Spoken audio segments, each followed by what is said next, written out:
Hey everyone, welcome to another exciting episode of First Impressions on the Scratch the Track podcast presented by the Dude and Grim Show. I am the Dude. And I am Grim. And today we are going to be giving our first initial impression of Cavalcade. There's a couple different ways I suppose you could say it, and I don't want to pretend that I know the correct way. But it is the second studio album by the English rock band Black Midi. Yeah, dude. This was kind of interesting. But actually, before we get into it, I think we should remind all you friends and new viewers and listeners out there to go ahead and give us a like, subscribe, and comment below. And also, just a friendly reminder that you may be watching this on YouTube, but we're also on, if you can't watch us, we're on Spotify, Apple, Amazon, pretty much every podcasting platform. Now let's get into it. So Black Midi, second studio album, just released, a couple days ago, right?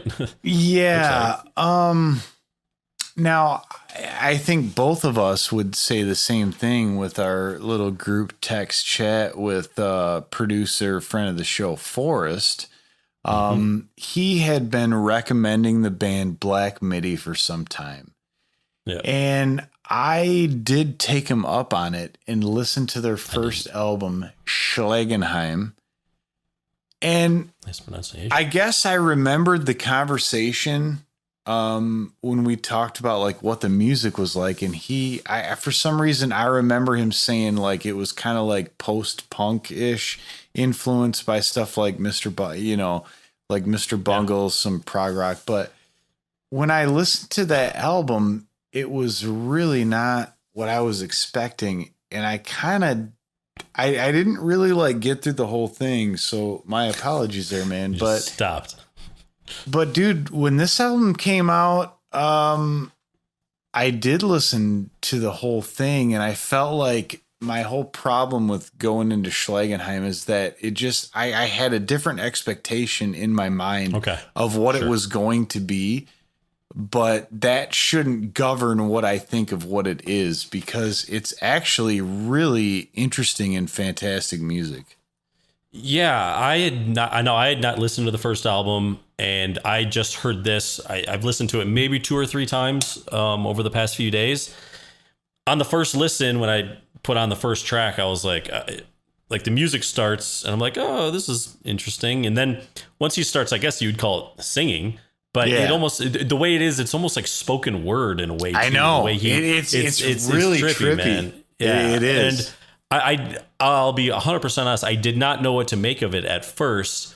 And since I hadn't listened to the first album, I couldn't really compare it to what they had done before. Sure. I'd be like, are they progressing? Is this... you couldn't just cite their previous body of work. Yeah. So for those of you out there who are fans of this band and are very well versed in their first album, what are your thoughts on how they're kind of transitioning in some of the steps that they're making? Is this a step forward? Is it a step back? Do you want to keep going down the path they were on?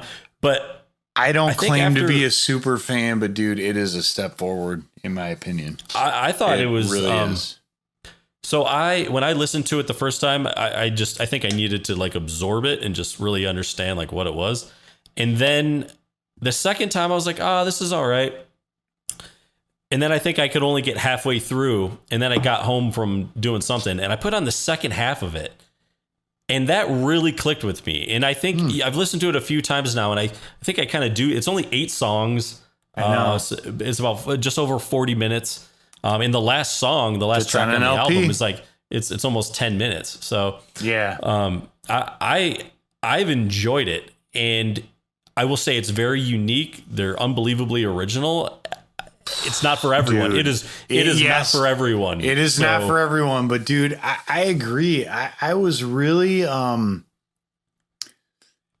when the first track started, John L. There were a handful of bands, and I'd really like for anyone who's listening and would like to comment below. Like, subscribe, and comment below. Like, what did you hear? Because I can list out several bands that I heard just bits and pieces of, and that would be like King Crimson, Emerson, Lake and Palmer, Mahavishnu Orchestra, like a lot of just like super progressive kind of bands at the time that like I could just, you could kind of feel like this kind of influence into just change of key, time signature, going atonal, like all these things, man. The things you just said, keys, time signature, Mars Volta. Oh, dude. Yeah. And stupid of me to not even say that, but yeah, dude, absolutely. Mars. Yeah. When I heard that, I was like, and it's weird because when you listen to some of those bands that change kind of the tempos and the keys and do all this stuff, Mr. Bungle, Mr. Bungle, I don't have a full grasp on as like any sort of musician, but you get this sort of sometimes almost like it's almost an uneasy feeling. Yes. It's not the traditional way. Because you don't know what's going to happen next. Yeah. Like if things don't resolve themselves or whatever, it's like, we just kind of keep going. But my initial first impression was Mars Volta. Then there's a song later in the album called Hogwash and Balderdash. Dude, that's my favorite one on the album. That's the most Mr. Bungle. That is so Ars Moriendi. Ars Moriendi, man. Yeah. I was just like, fuck, this is I can listen to this maybe on repeat for a while. I really liked it. And I like the name of it and the way that the lyrics come across.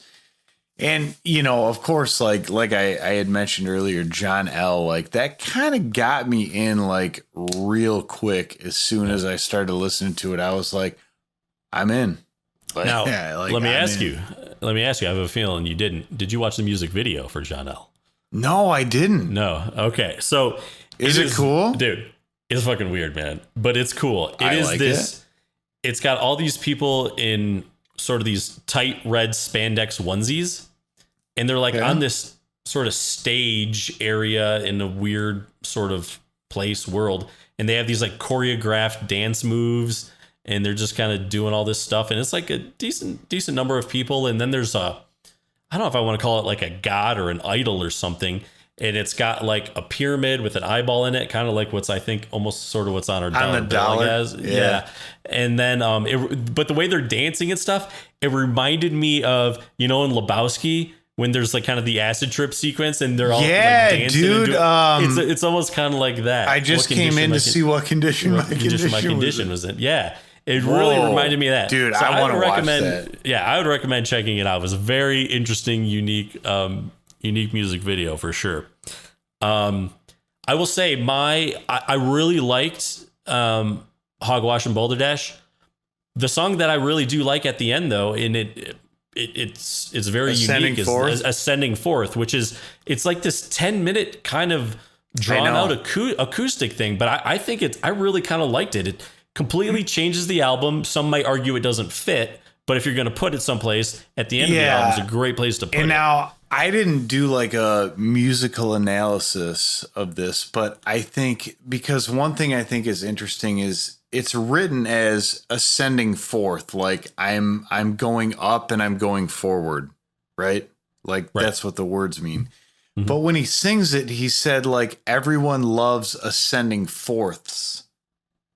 And I thought that he meant that as in like musically, like you're going up by a fourth. So now, does the song do that? I have no idea. Dude, hold on. Okay. Everybody, we're just going to sit and wait here while he does something completely off script, even though the show is not scripted for. Yeah, well, no, I don't know if the song is all ascending force, but I think part of it is. So.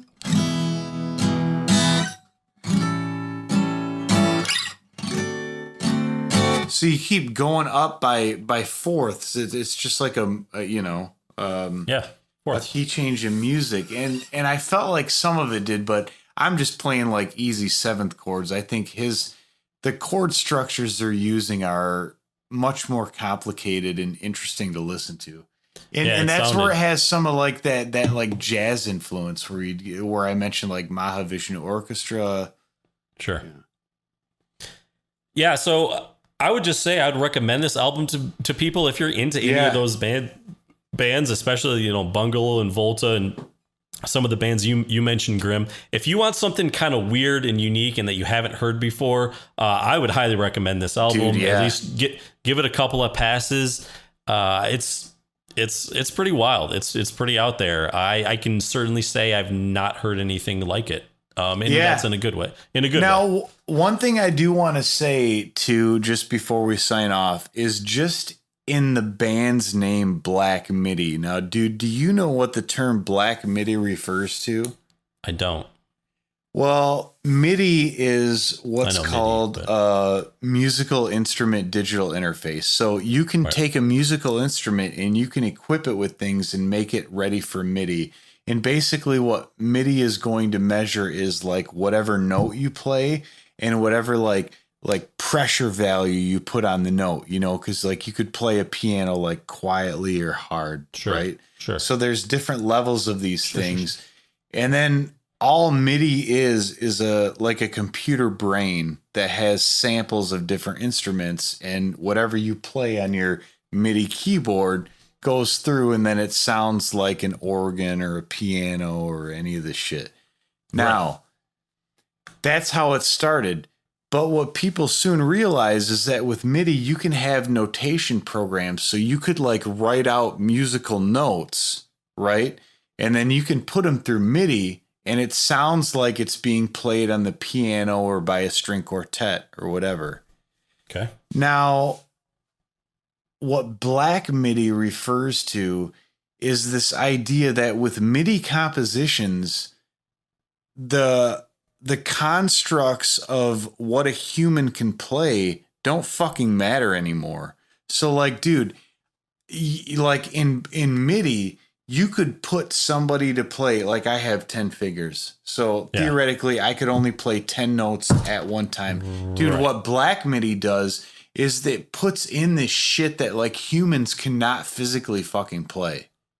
And That's so, awesome. and I believe it became a thing in Japan. Like people would make these Black MIDI pieces, and it would be like a piano piece that you could never physically play. It can only be played on MIDI. And that's why they call it Black MIDI, because it's like, you know, like black magic or something.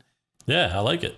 And yeah, it just, I thought it was so interesting because it, you know, like the name itself, I think is really cool because it's like, and it fits with the sound of the band, because when you hear the band, you're like people shouldn't be able to play this. You know what I mean? Like it's so awesome, but it's like, out this there. Should not be possible. Yeah, it's out there.